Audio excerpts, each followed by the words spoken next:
فتنۃ الہندوستان کے دہشت گردوں نے خواتین و بچوں سمیت بلوچ خاندان کو قتل کر کے جلا دیا۔ تحصیل بلیدہ کے علاقے میناز میں ایک گھر پر مارٹر گولہ اور فائرنگ سے حملہ کیا گیا، جس کے نتیجے میں ایک ہی خاندان کے خواتین و بچوں سمیت 6 افراد جاں بحق جبکہ 3 زخمی ہو گئے۔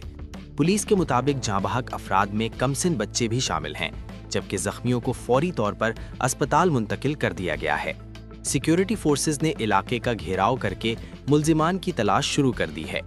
بلیدہ میناز میں پیش آنے والے انسانیت سوز واقعے میں فتنۃ الہندوستان کے مسلح دہشت گردوں کی جانب سے ایک بلوچ خاندان کے گھر کو نشانہ بنایا گیا۔